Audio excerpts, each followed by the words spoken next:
So welcome to SmashPad Live for the week of November 30th, 2014. I'm Patrick Mislin. I'm Filippo D'Alfo.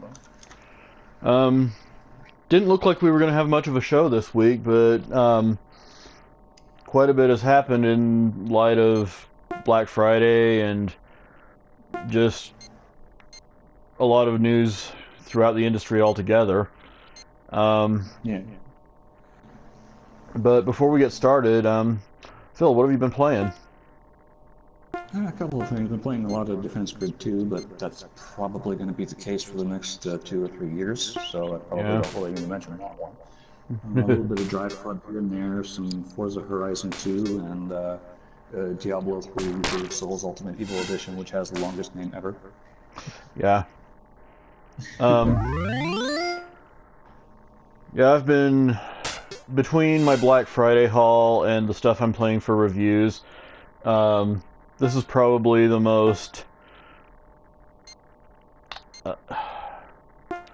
the most diverse my gaming has been in quite some time, at the very least. Um, Obviously, there's Forza Horizon 2 for the review that I'm going to be wrapping up here in the next few days, and sort of out of nowhere, I got assigned the review for Oculus Trip, Yeah, Undead and what Undressed, I'm and hearing is completely ridiculous. it's completely ridiculous in a really solid way. Um, it's one of those games where I quite consistently find myself asking, "What, what the hell am I actually playing?" But at the heart of it is such a solid action RPG that you know that that tends to trump any sort of thematic weirdness, if you will. Yeah. And he needs healing. Obviously, right now I'm playing Pure Solar and the Great Architects, uh, which is it has kind of an interesting story behind its development. It started out as a Sega Genesis game just a couple years ago, and Yeah. it got a surprising amount of support just based on that version. They did some pretty interesting things that had never really been done before with the Sega CD, and in the end, they did a really good job of sort of dropping the mic on the Sega Genesis several years after the fact. And now that sort of the secret's out that this is a pretty solid game, uh, it's found its way to, well, it's coming to pretty much everything. Like Yeah, it's next Xbox gen, current One. gen. I think there's a PC version of it as There well. is a PC version on Steam available right now. The Wii U has it. Like if you've bought a system in the last 7 or 8 years, you can play Pure Solar. It's $15. Um, Obviously, I'm just starting a new save here, um, both for purposes of the stream and because I just barely got this version. Yeah. So the question is, should you get it? Um, I would say so. I mean, this kind of gaming is making a comeback. And to address what's being said in the stream, yeah, partly the reason I've disabled the music is for us to come through better. There is a soundtrack, but in light of the audio last week, I've disabled it, and Yeah. I am playing kind of slow because you know this is on the stream, and I'm simultaneously Talking. working a window and talking, and uh, uh, working a window of the news that we're talking about on the show here. So Yeah. hopefully, you know, part of the reason I selected this game to play on the stream this week is because it would lend itself much better to that, as opposed Yeah. to if I had considered playing Oculus Trip, but that game is such an action game that it would be very hard for me to myself track the conversation particularly well while also playing the game. So um, Yeah. So I don't I know guess if how you well it, it's going to come across on the audio version of the stream or on the audio version of the podcast once I archive it, because there's just a lot of random beeping in the backgrounds as I cannot disable the sound effects. But hopefully it comes across a lot better than last week did. Yeah. I think it will. L10 was mentioning that I sound a bit better this week, so... Yeah. Until So... I get myself another headset or something, we'll go with this. Yeah. Yeah, so speaking of action RPGs, yesterday was the first time you've ever played Diablo 3, right? Yes, it was. I never got in on the PC version for a number of reasons, but... And then the console version came out, and prices became reasonable for the...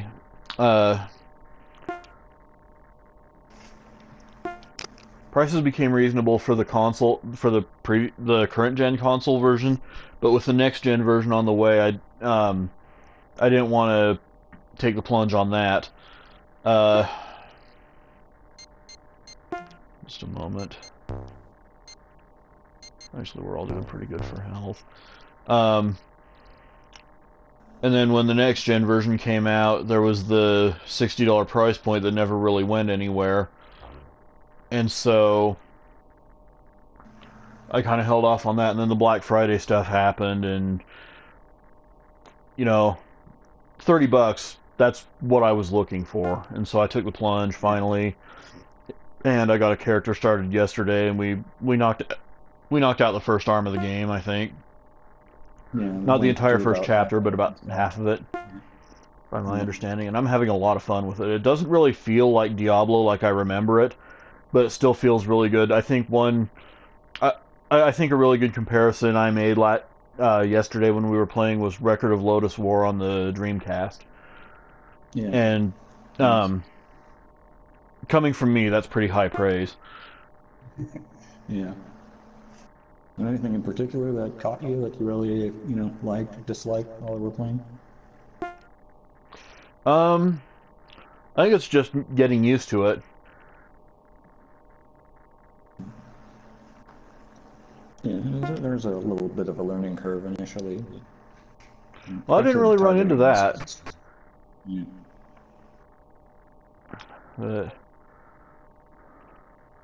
Yeah, addressing a comment here in the chat. Basically, what we're doing right now is recording a podcast and just having a game and just playing a game on the video while we talk. Yeah, since we're using the PS3 or the PS4 streaming capabilities to record our podcast, and so it's sort of what's going on in the background, but at the same time we're hoping it's at least somewhat informative about the game. I might try something with the audio here in a second to get a little bit of music in and see how that goes. But yeah, what we're playing is really, from week to week, it's the background for the discussion about industry news and so on and so forth. That's not to downplay the games by any stretch, because we really love what we play on the stream here, but it's sort of out of context for the majority of the show. And it was either this or launching a playroom without any camera whatsoever, and I don't want to be that guy. And so it fits the setting pretty well. Yeah, let me get some music going here and see how that goes.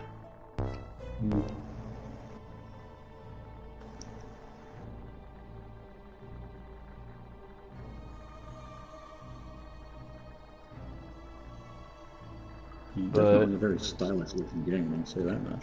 Yeah.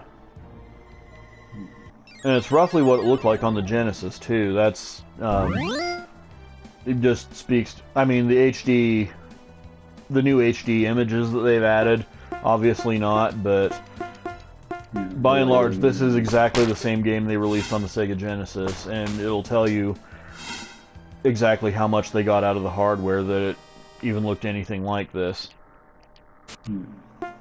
Well, it was the largest Genesis cartridge that had ever been released.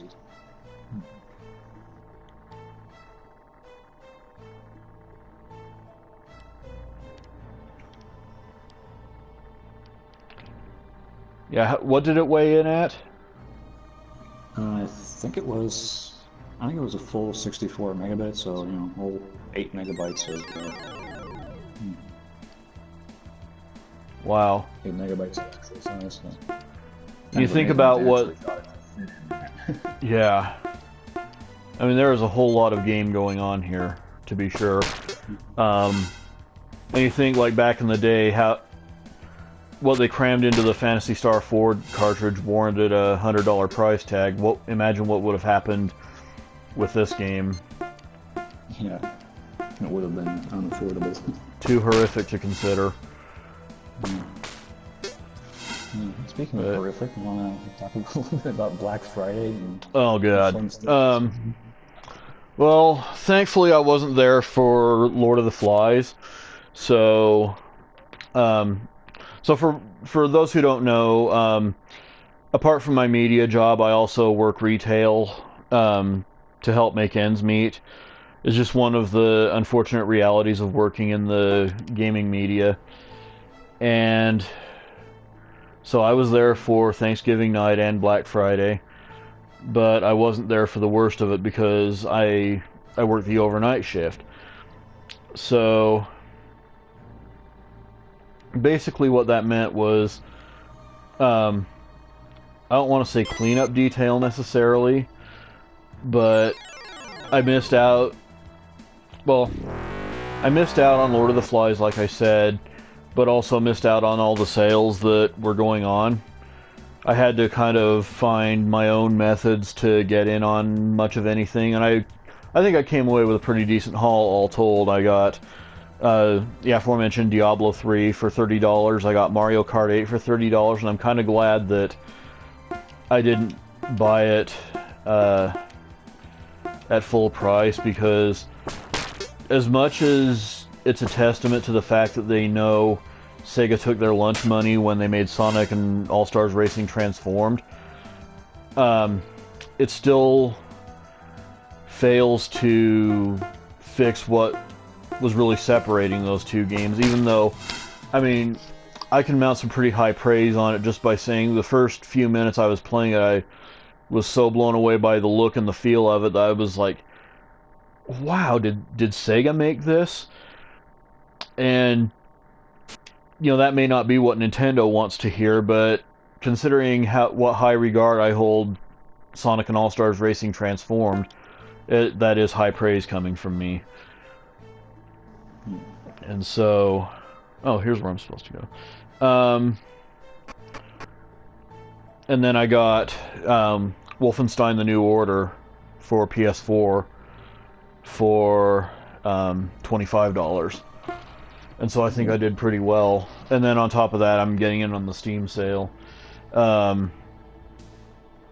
That's had its ups and downs. I've been buying a lot of RPGs, much like what I'm playing here. I think RPG Maker has really opened the floodgates for creativity in the genre, and it's sort of bringing the PC to where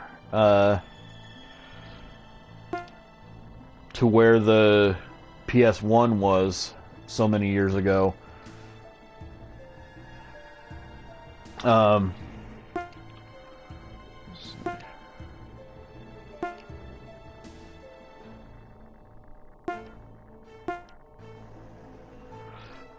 Open has a pretty cool YouTube channel too. If you want to check him out at some point. Yeah.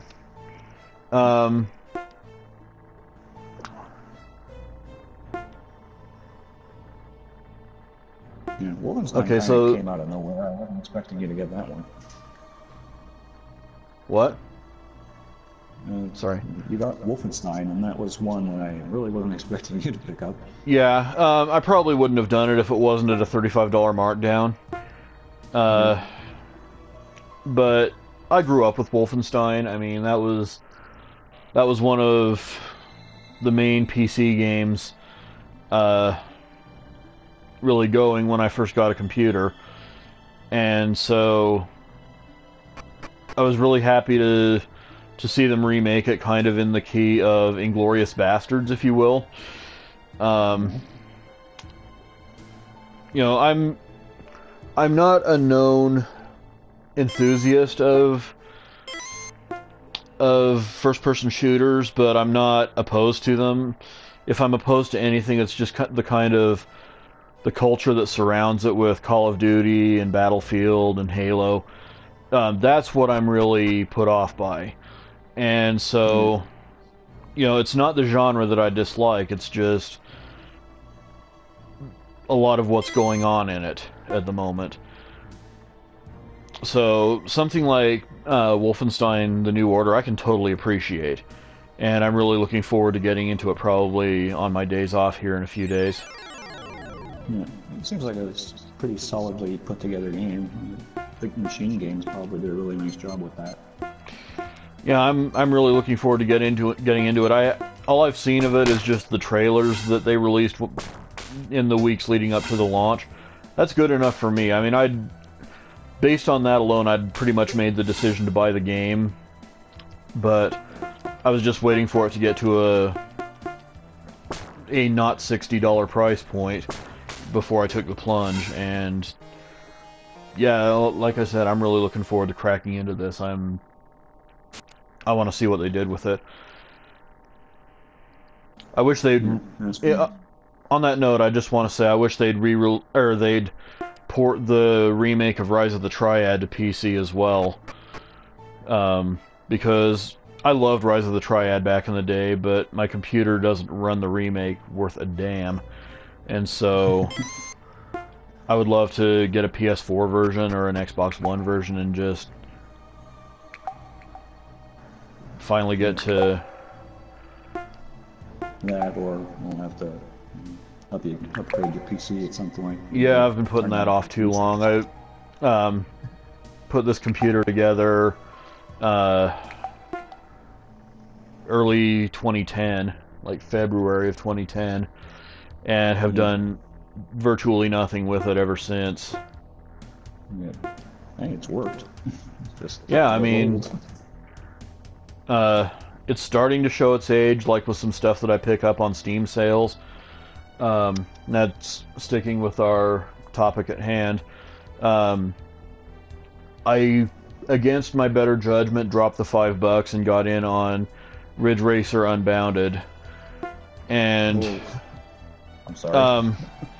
Yeah, I wasn't anticipating brilliance. I was giving Bugbear half the benefit of the doubt because they did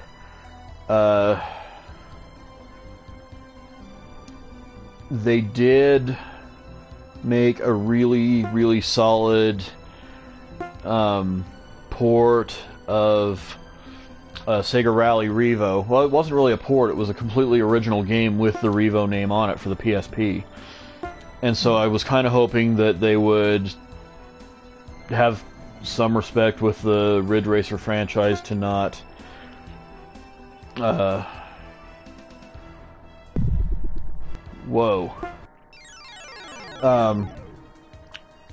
not just for the original Rise of the Triad. But yeah, I'm having no problems with the original game on my computer, thankfully. I have the Apogee throwback pack I'm very thrilled about, and you know, yeah, I have as much fun with that game as I ever did. It's just the problem of the remake that came out. Was it early this year or was it last year? I think it was the end of last year when it came out. Yeah, and a lot of people don't even know about it, but they did do a remake, and it looks like a lot of fun, but I wouldn't be able to say that from first-hand experience because my computer just gags on it anytime I try running it. Yeah. If I have any incentive for upgrading, it's definitely getting to play that. Yeah. You were saying about Ridge Racer Unbounded, not so great? Not so great. It was actually worse than I was expecting, because just we've talked a lot on this show about annoying forced storylines in action racing games, and Yeah, this one pretty much has all of that. this one checks all of the boxes, really. It just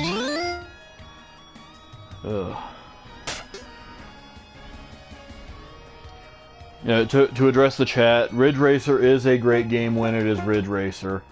Yes. It's easily one of my favorite franchises, and you know, I just wish that it would come back properly instead of in these really stupid, wildly altered forms like what Bugbear has been doing with it, with Unbounded, and then later on Driftopia, which was the free-to-play version. Yeah, which was arguably even worse. Yes, Need for Speed was another one that forced storylines. The crew seems to be following suit, but it seems to be not as douchey about it, if you will. Like, at least there are some likable characters there, and Yeah, you know, I'm actually starting to come around on the crew. I don't know. It's kind of warmed up on me for some reason. yeah. Well, I think that's a pretty good segue going into just going into the topic of this week's releases, and there's some pretty heavy hitters on there this week, but I do think the crew is going to be the headliner. And, you know, I've been skeptical about it from the very beginning. I don't like action racers much at all, open world stuff, forced storylines. It doesn't appeal to me, but we got in on the closed beta and the open beta, and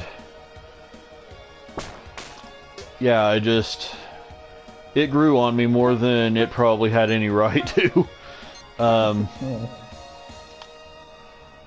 That being said, what do you think is modifying the car and customizing it, and that's where the game really started to open up and really like start to hook me, because you can do just about anything with a car in that game. you really can. Yeah. So yeah, it comes out Tuesday. What do you say? Is it a purchase? I don't think I'm going to purchase it right away, because I've got some other stuff that I want to get first. Yeah. But it's definitely on the list of stuff that I'm going to get. Yeah, I'm sure I'll end up with a copy of it sooner or later, absolutely. I really hope this guy's about to go down soon, because, yes. I was really not liking the HP situation there. But,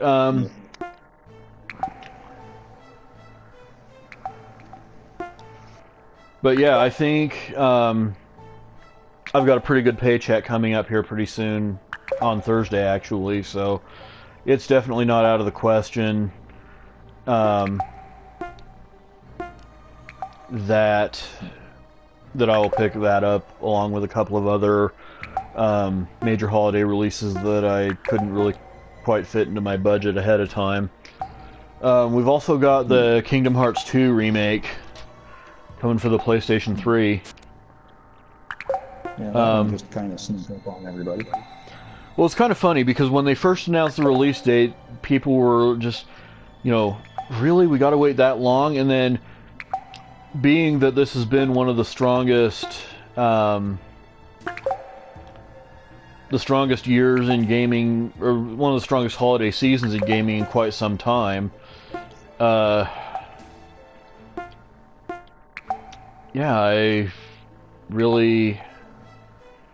I think it just kind of got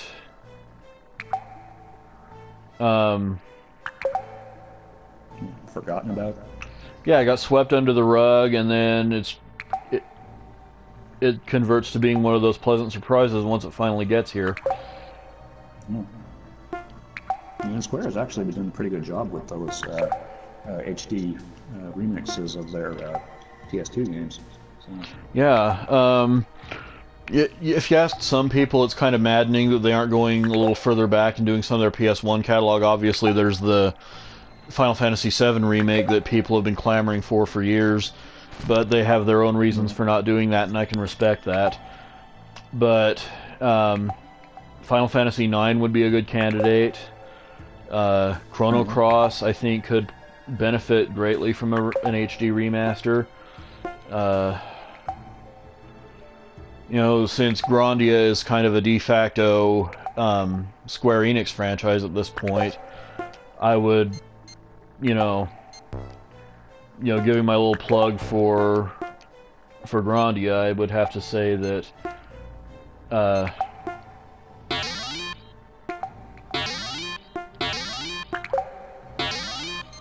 you gotta know Grandia is eventually gonna happen.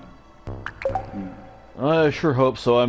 I'm kind of concerned that the series might have died with Takeshi Miyagi, since he was like one of the driving forces behind both the Grandia series and Game Arts as a whole. I'm really hoping that isn't the case, but at the very least, I would love to see a remake of the original in HD form, the way Square Enix has been doing some of the Final Fantasy and Kingdom Hearts stuff, because there's a lot of potential there, and a lot of people who haven't really gotten to experience the series in general. We'll finally be able to, so that would be a nice thing. I mean, if anyone has a PlayStation Vita or PSP, PS3, I highly recommend just going to the PlayStation Store, drop the $6 or whatever it costs to play Grandia, and you will not regret it. It's a little weird, but you can get past that. It's actually a pretty good game. Yeah, it does have one of the worst, one of the almost Zelda-like intro. We don't mean that in a good way.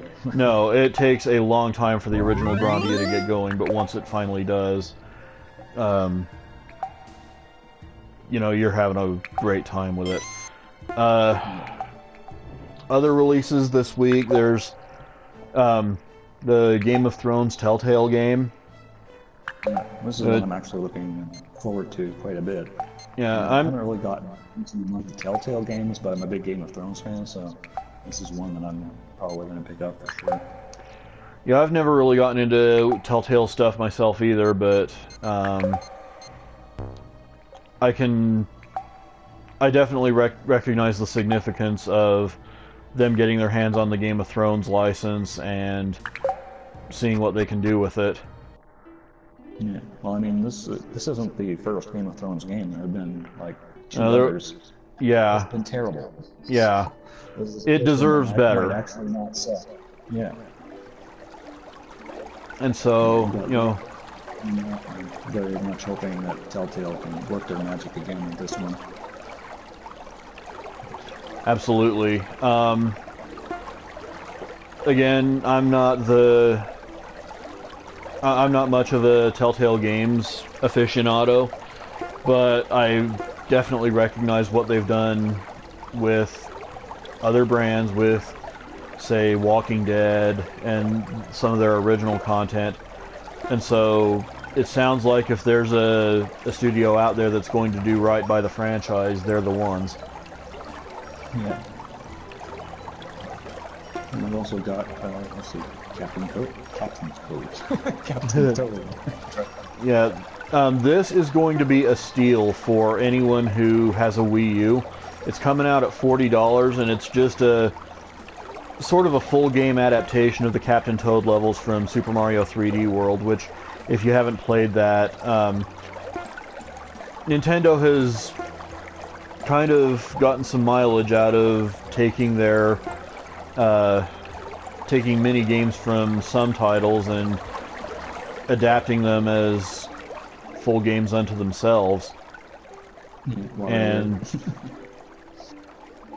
this one definitely deserves that treatment because the Captain Toad levels, I've on this show I've made the comparison to Echochrome in the past, and that may not be entirely accurate, it's just the closest thing I can think of.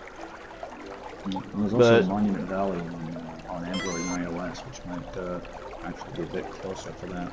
yeah, I have unfortunately not given that game a shot yet. I really should. I need to sit down and completely just retool the selection of games available on my iPad, because I know there's a lot of good stuff out there that I've just not gotten in on, because I haven't really done a whole lot of iPad gaming in quite a while.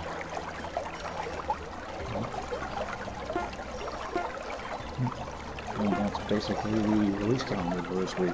Yeah, it's real. Those are your heavy hitters, and like I said, $40 for Captain Toad. They had to do it at that price point, just considering how many heavy-hitting games they're still selling, and in some cases just released. They're still selling copies of Mario Kart. They got me a couple days ago, as mentioned before. They just launched Smash. They've got Bayonetta 2 out there for the holidays, which is looking actually like an odds-on Game of the Year candidate, if not a favorite. And then they just launched Amiibo as well, so squeezing Captain Toad onto the 2014 calendar at a lower price point is about an ideal move for that game. I'm hoping that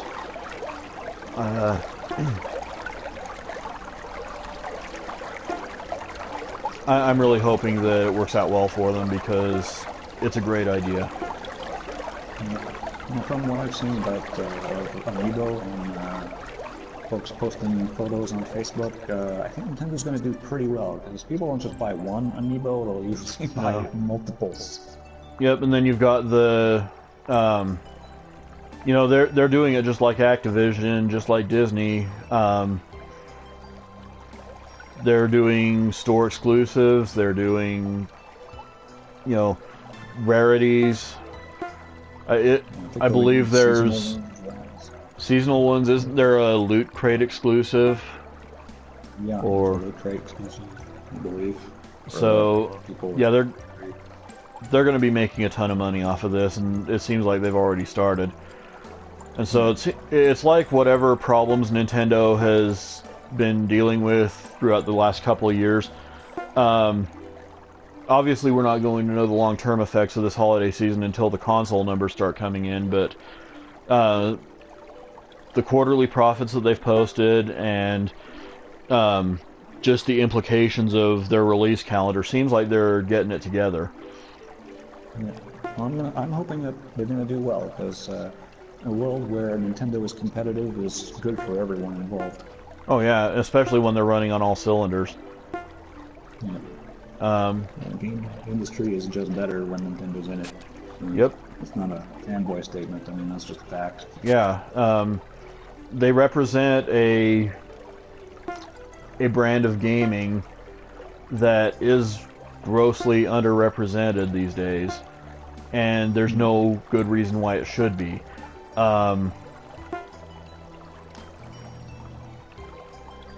Hopefully this starts to pick up steam for their brand of gaming in time for next year, because they don't have a bad release calendar. The pipeline is pretty solid going into next year, especially if they can, you know, if they can get Zelda going for the holidays.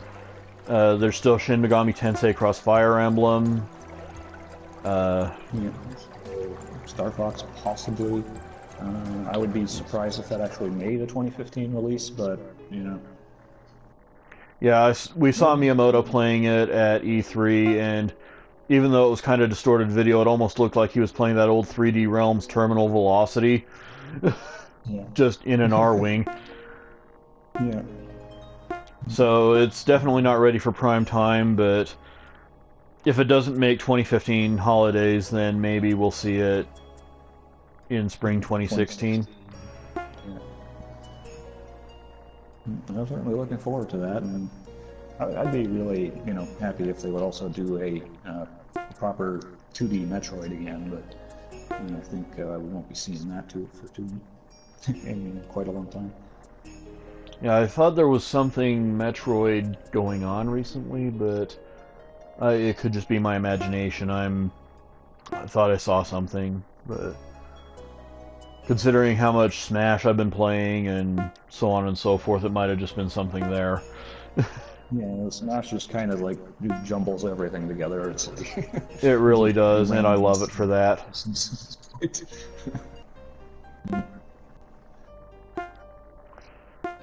But, so, moving on, kind of going into the news proper for this week, Activision. We were going to cover this last week, but we were in a bit of a hurry,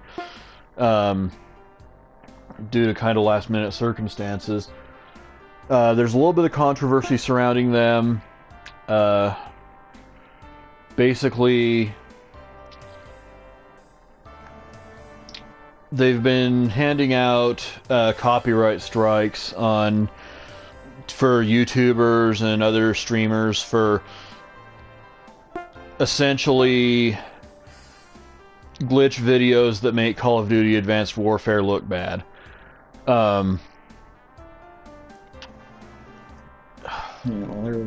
They're claiming, of course, it shows cheats, and in some cases it actually does. But I don't think that's a copyrightable offense. Yeah, I mean, if they don't want the game streamed, that's one thing. I don't think that would be a good move for them anyway. But to really cherry pick videos that,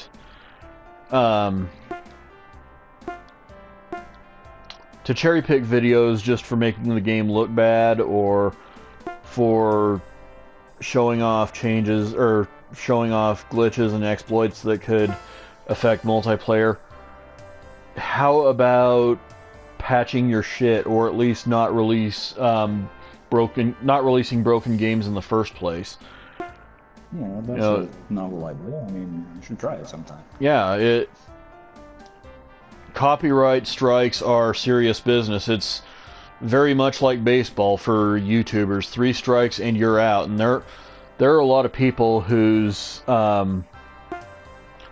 livelihoods have come to depend on their streaming, and so this is not a minor thing that they're doing. It's really egregious and really just heavy-handed. You know what this is, though? This is basically Activision trying to put their game in the best light possible. They know that their sales are slipping. They really don't. They want to try to stem that tide as much as they can, and those glitch videos and exploit videos kind of hurt them in that regard. But I think they're actually having the opposite effect and actually driving their own sales down at this point. Yeah, it's true. I don't know. Messing with YouTubers is kind of... I mean, it's just not good PR in general. Your YouTubers are selling your game better than your own advertising arm at this point in time. And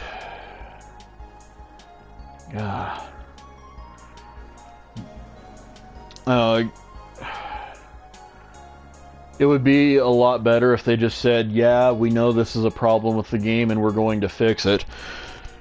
But I'm sure they're still going to fix it. It's just, this whole, throwing copyright strikes at YouTubers is not ingratiating themselves to anybody. And I think it'll eventually get to the point where it might just kind of steer some YouTubers, some streamers to shying away from Activision, and I don't imagine that's the desired effect, but lo and behold, it doesn't seem like... What? I said they're not doing this for Destiny, or if you're streaming, things like MechWarrior 2 or anything like that. But they're doing this specifically for Call of Duty Advanced Warfare. They've singled that one game out. It says a lot about that one game too, and you look at it doesn't seem to be selling like a Call of Duty game is wont to sell either. Yeah. I mean, obviously we're not going to have final numbers until after New Year's sometime, but it just judging from the retail situation on the scene, it's definitely not it's not the phenomenon that Call of Duty is year after year. And then we've gone from a gritty World War II, game that was, dark, moving, to basically cyberpunk. How did we get from one to the other? It's just gotten more ridiculous as time has gone by. Well, it's not like the people who played Call of Duty 2 are the ones playing Call of Duty Advanced Warfare. Or even the ones who were playing Modern Warfare, to be completely honest. I'm sure there's some of those people are still there, but I just think when the first Modern Warfare came out, it seemed like they gulped up a good chunk of Halo's target audience, and that's sort of the crowd that's driving the Call of Duty sales today. But now, where have they gone? Well, that was the first Modern Warfare. That was, in a lot of people's minds, the pinnacle of that series. It went progressively downhill from there, in a lot of people's opinions. And I think I'm one of those people. Yeah, I never got in on the Modern Warfare games. I've actually been issued a couple of them from one of my friends who downsized his collection, but I haven't gotten around to playing it. But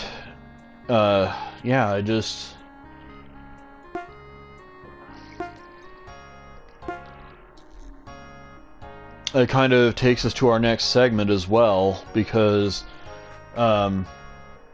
you see the problems with Advanced Warfare at retail. Master Chief Collection is not looking to be the phenomenon that Microsoft was hoping it would be. Battlefield is MIA this year. Yeah. And that might actually work in their favor. So.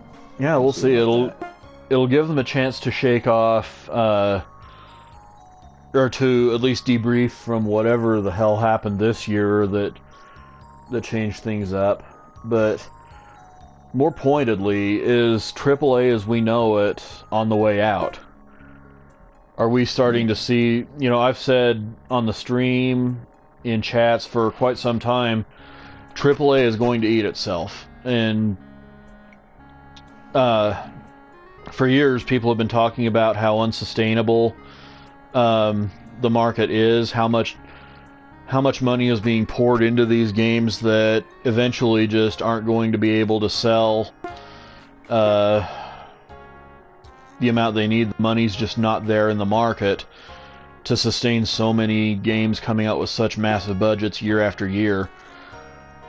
Are we starting to see the beginnings of that, do you think? Or is this just kind of diminishing returns from franchises that are no longer in the form that made them famous? I think it's, I might be hedging here and saying it's a little bit of both, but I actually think it is a little bit of both. Yeah. Especially when it comes to, franchises that have been running multiple years. At some point, a sense of fatigue starts to set in, especially if it's a yearly release. You can set your clock by the release of a Call of Duty game at this point. So, and honestly, the iterations of those games haven't really been all that, remarkable. There's been a few changes here and there. Okay, the single-player campaign gets a facelift, but it's gotten so formulaic that I think people are just tired of that. So, I don't think it's a symptom of AAA. I think it's just a symptom of bad management on Activision's part. Yeah. Maybe it could just be the annualization catching up to it as well. Um, I don't Like I think. said, Yeah, like I said at one point, I think if Call of Duty had been a biannual franchise every 2 years, I would have given the two developers more time to put those games together. One, you'd have had less buggy games coming out, and two, that sense of anticipation would have been built again. But yeah. now we just didn't get that. Oh, definitely. What I was kind of angling at was, I think I kind of dropped my thought there. I'm doing a little bit of multitasking here. It's unfortunate, but Yeah. it comes with the territory. Um, Yeah. I don't know. I think if they were to go biannually with it, for one thing, you'd have the anticipation. You could also have proper patches and expansions, as well as you'd be very much in the good graces of outfits like MLG and, you know, anything that would benefit greatly from these games having a longer competitive life cycle. Yeah. I think you've still got Modern Warfare 2 competitions going on, So That says a that lot. game's a And they Modern Warfare 2, from what I understand, was not even an example of brilliance in competitive balance anyway. And so if that's, I don't know, part of me is encouraged that these games are still finding ways to get some kind of lifespan in the face of annualization. That's really the game they want to build around? I don't know, I remember hearing everything, all the complaints from people who do play first-person shooters, do play Call of Duty rather seriously when Modern Warfare 2 was front and center, and it doesn't seem like the game they'd want to hitch their wagon to, so to speak. It seems to have found a pretty rabid fan base for some odd reason. People really like it. Well, people still play Marvel vs. Capcom too, so I can't be too critical. Yeah. On the flip side, we have big AAA franchises like Dragon Age, for example. It only come around every 3-4 years. Yeah. The anticipation for those is always very high, but the quality that comes out is also always very high. Except for Dragon Age 2. We won't talk about Dragon Age 2. Trying to keep this relatively upbeat. So, let's say for the sake of argument that we are starting to see the well dry up on AAA first-person shooters, what do you think might be the next trend? What do you think might be the next multi-million guaranteed seller? I'm going to go out on a limb and actually say a return to single-player games. I would love that. I mean, I'm as competitive as they come. I play fighting games all the time, racing games, sports games, but I also do a lot of single-player stuff, and it's something in gaming that really shouldn't be left behind. And I don't know. I think people are already starting to rediscover an appreciation for single-player. Once again, like I said, Bayonetta 2 seems to be not just a candidate for Game of the Year, but some might arguably make the case of that it's a front runner, that it's an odds-on favorite. And so, if that's not a sign that single player is making a comeback, I don't know what is. Single player, I think, is, and I think that started with Skyrim, to be honest. When that game came out, and people are still playing Skyrim to this day. I mean, it came out in 2011, and that game is still going strong. And it's there's no multiplayer in that game whatsoever, and people are loving it. Yeah. I mean, it took a little while for the momentum to build up, but we didn't know that Skyrim was going to be the massive thing that it turned out to be. We knew it was going to be big. Elder Scrolls releases, I would say since Oblivion, have always been pretty big, and Skyrim from the very beginning was going to be even more so. But it's just grown into something I don't think anybody could have anticipated. And yeah, that was probably what. I was going to say, ironically, the PC version is where Skyrim really got its legs because of the modability of that thing. People have been like tweaking the hell out of that game. So I hear. Adding adding more land masses and more spells, basically, adding entire games on top of Skyrim, and that's where you get your long-lived franchises, is by giving people a reason to invest hours and hours into it. Yeah. I haven't done anything with the mods yet. Of course, I didn't end up with a PC version of Skyrim. I ended up getting on the PS3, but I definitely enjoyed the time I spent playing it, and I can only imagine the stuff people are coming up with when they get their hands on the mod tools, the design tools. Yes, we have seen the other people on the internet. This is the big problem. Yeah. What they'll tell us in the chat. Yeah. But yeah, I think you're right. I think the mod community has quite a bit to do with, or the mod community in Skyrim in general has a lot to do with what's happening with single player gaming in general right now. I'm really looking forward to seeing what's to come, especially again, a very good segue to our next segment. So new Square Enix boss Yosuke Matsuda is preparing to make the first wave of announcements of games to be released on his watch as head of the company. It might sound a little bit weird with Final Fantasy 15 still on the way, and Kingdom Hearts 3. Those are still kind of representative more of the Yoichi Wada era of the company. But Yosuke Matsuda, I love this guy. He's been going on record as saying that the success of Bravely Default tells you exactly where Square Enix needs to go with their production in general moving forward.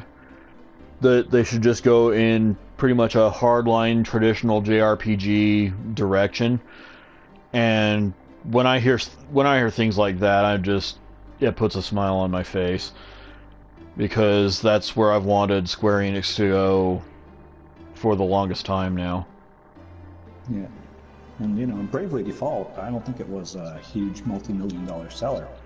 It wasn't, but Nintendo got in on some 200,000 plus North American sales that Square Enix, or the WADA regime, if you will, kind of passed on. And so Matsuda's stepping in, and he's like, we missed an opportunity here.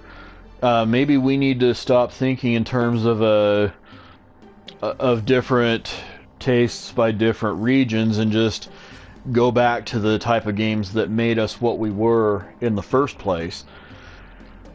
And so I'm really excited to see. That's what they were doing. They were releasing their game in Japan, localizing it, and then releasing it here. And every Final Fantasy game that came out here sold actually did sell millions. Yeah, So and they didn't even have to make those great localizations. I mean, some of the translations were pure shit, and the games were still 10 times better than most of what else was coming out. yeah. And so if Square Enix can return to that form, and it might be hard without the guys on board that went on to form Mistwalker, that's obviously something that they're not going to be able to do anything about. But, you know, they've got the talent. No matter how much you may not like they've been making in the past several years, you can't say they're not a talented studio. Or a group of studios, as it were. They've got, you know, very exceptional artists as far as you know, as far as that goes. They've just been a little, you know, lacking on the design front, I would say. Yeah, and it's been that whole distractibility by, as Matsuda was talking about, different, or the concept of different tastes by different regions. If you throw out that mentality and stop trying to appease a differently interested Western audience that doesn't really exist, then, you know, there's no reason to believe that they can't make some of the best games in the history of the company. 15 is going to be Final Fantasy 15 is going to be very interesting in that I think this is the first time the game is actually going to change dramatically between halfway through its development. Well, they threw out the entire original game that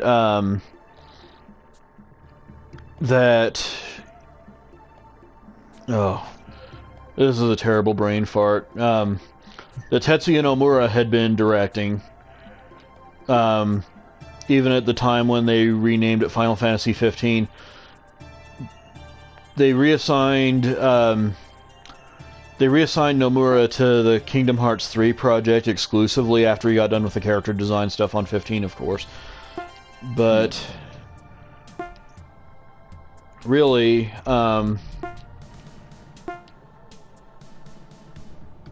once Hajime Tabata took over the project, he pretty much threw everything else out and started with a completely new concept. And if he's doing what I think he's trying to do, which is take the traditional Final Fantasy mechanics of years and years gone by and adapt them to a next-gen look and feel and style, then we might, you know, we might be in for a real treat. Yeah. You know, and by Final Fantasy mechanic, I mean, we don't mean wave sword at enemy that's standing 40 feet away and expect to hit them. You know.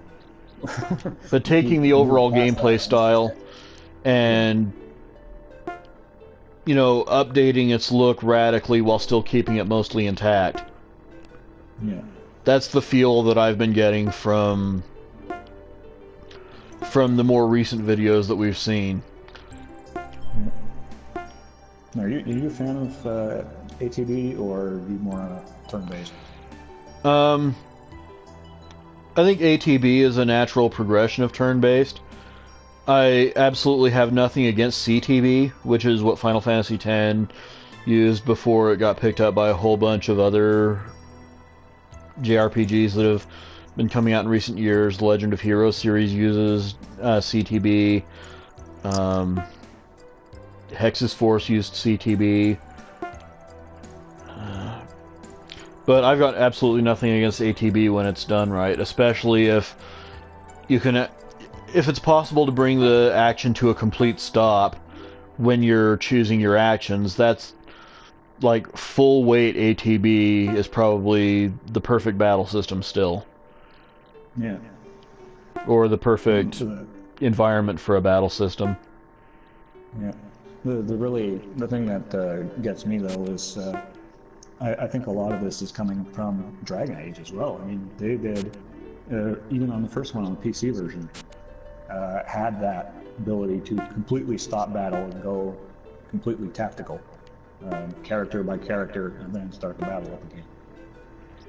Yeah, that seemed more like a straight up turn-based because, in comparison, but it was still a very welcome element, all the same, for sure. But, full stop turn-based with ATB,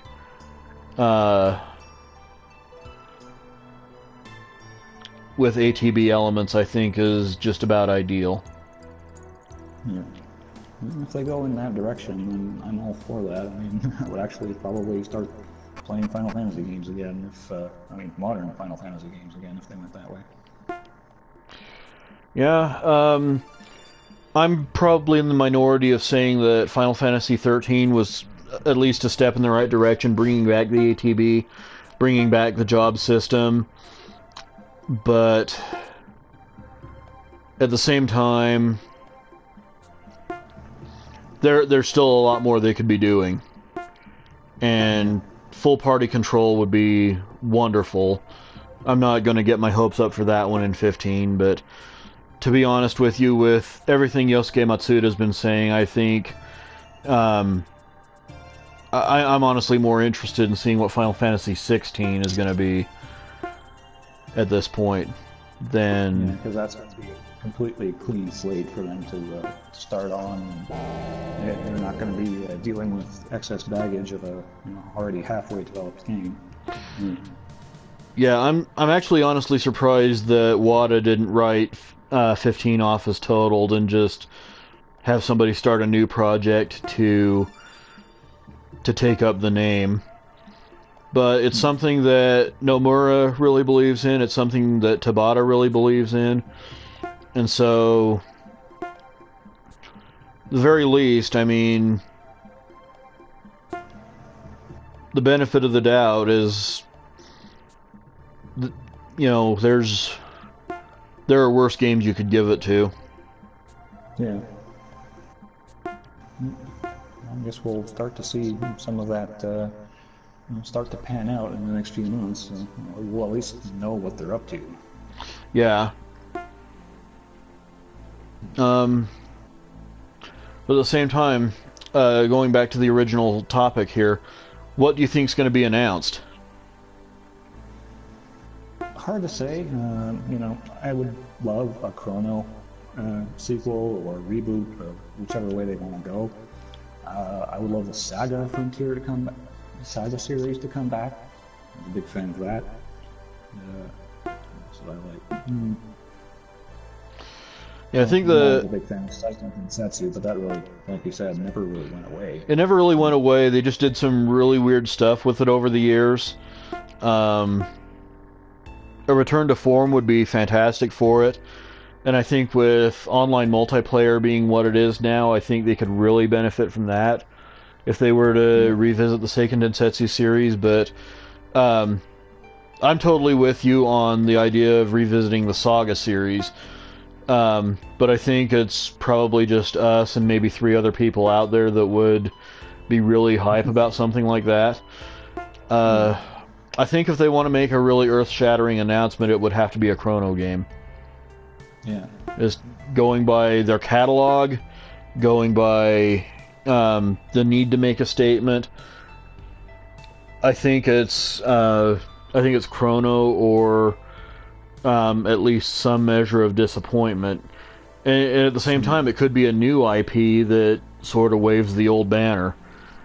But, I mean, you can have those traditional elements in new IP. There's nothing stopping you from that. No, I sure hope so. One thing Square is definitely good at is storylines and art direction. So mostly good at it. Yeah. And then another thing that's been kicked around, and this is going to our next subject here. PlayStation Experience this coming weekend. Sony coming out to Las Vegas, and the last time they did anything like this, sort of threw their own E3 out of nowhere, uh, was when they announced the PlayStation 4 and unveiled it. And so, really, that was when Mark Cerny got up on stage and started talking about the technical specs of PS4, the design philosophy behind it. So, if they which has go all in worked that out direction, brilliantly. Yeah. Okay, it's underpowered, but that's besides the point. Yeah. I would say, given Sony's track record with these kinds of events, and given what happened last year when they unveiled the PS4, I really want to say that it's got to be Project Morpheus. No, I'm 100% sure we're going to see a lot of Project Morpheus. Whether we'll actually get, an availability announcement for that, I think it's still up in the air. But I think they're going to start, firing up the hype machine for Morpheus at this point. And I would also say that we're definitely going to start seeing the first, probably first playable form of Uncharted for PS4. Yeah. I think that would be a perfect place to start revealing that. Yeah, and fitting in with what I was saying a moment ago, I think that would be a good place for Square Enix to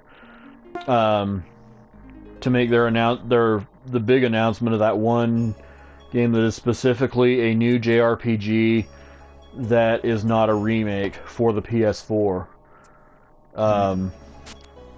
I think PlayStation Experience would be the perfect venue for them to do that. And so,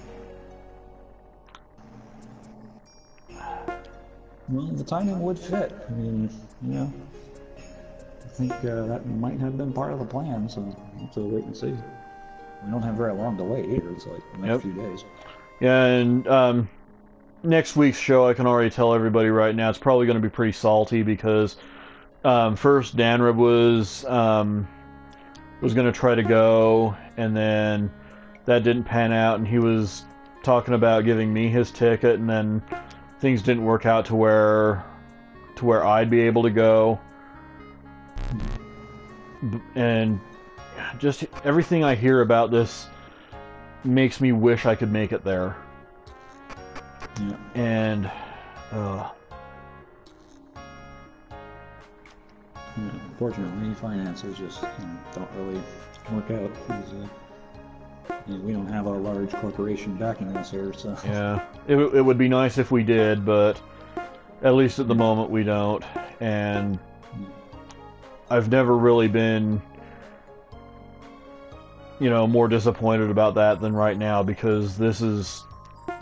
I'd honestly rather make it to PlayStation Experience this year than E3. Yeah.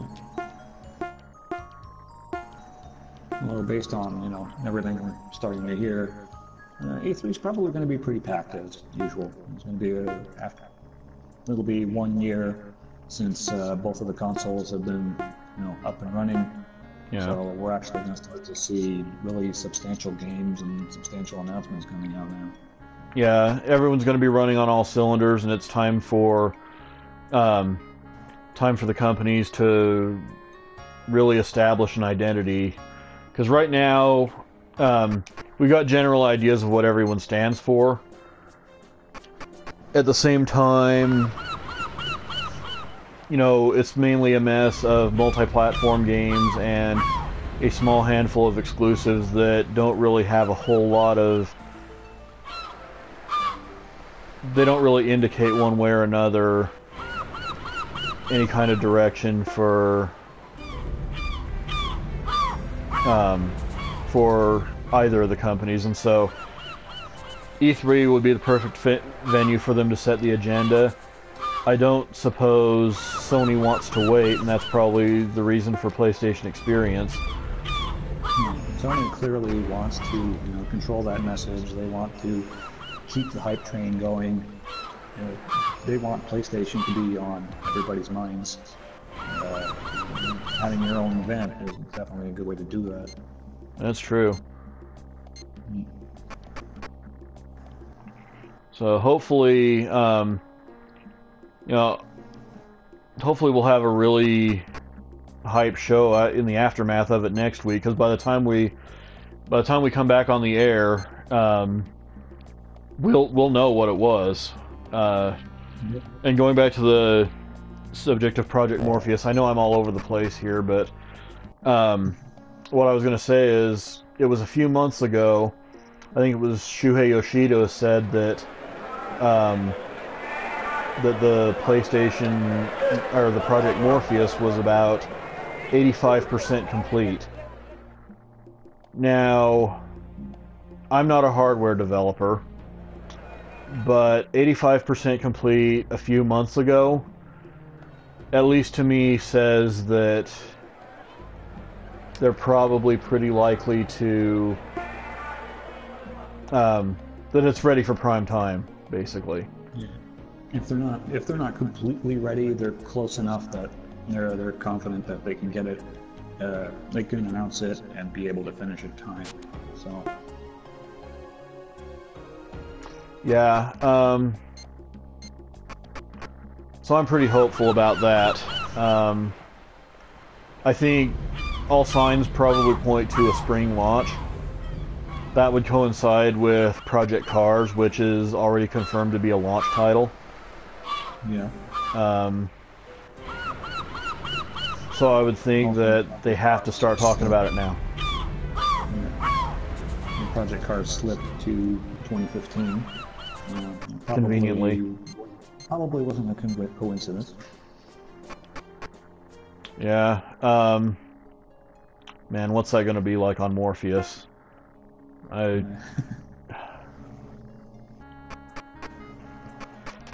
Morpheus and a nice steering and pedal setup. You're probably in for some nice driving there. Yeah, I just wish that. I mean, I'm not sure if they said anything, but I'm not assuming that there's going to be any support in there for PlayStation 3 steering wheels, which is a shame. Yeah, we'll wait and see. I mean, the Crew has steering wheel support, and there aren't really any PS4 steering wheels on the market, so... That's true. Isn't that mostly PC steering wheels, though? Or PC, PS3. Yeah. So, the nice thing about PS3, the accessories that plug in via USB is that they're pretty standard, so it's not hard for a developer to support those. Just a matter of if they want to or not, I suppose. Yep. And whether or not Sony's going to be butthurt about it when they do. Yeah. I mean, I'm not sure if there's been releasing their own steering wheel until they've got Gran Turismo ready, so they probably got some time to start that. Yeah. Kazunori Yamauchi is going to be the driving force behind any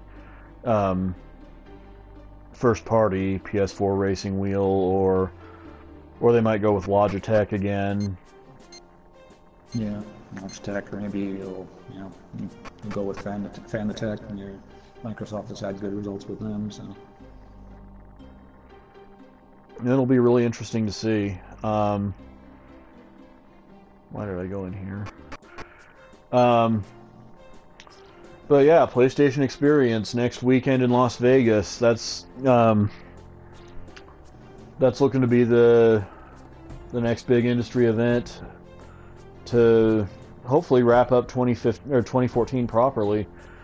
I think that's about all the news we've got for this week, but stay tuned, because the way things are shaping up, big things are going to continue happening. Well,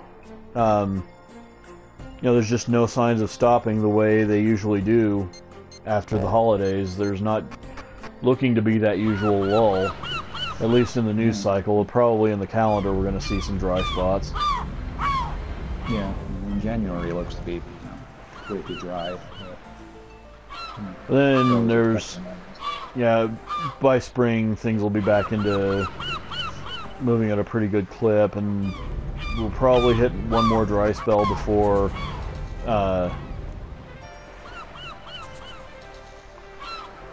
probably right around the time of E3, and then the news cycle is just going to pick right back up again. And so... Which is fine, because we both have massive backlogs of games that we need to catch up on. Yeah, and only getting more massive, by the day. Yep. So, I'd say that's about it for this week. Once again, everybody, just stay tuned. Exciting things are definitely happening. Yep. So, for Filippo D'Onofrio, I'm Patrick Mifflin. We'll see you here next week.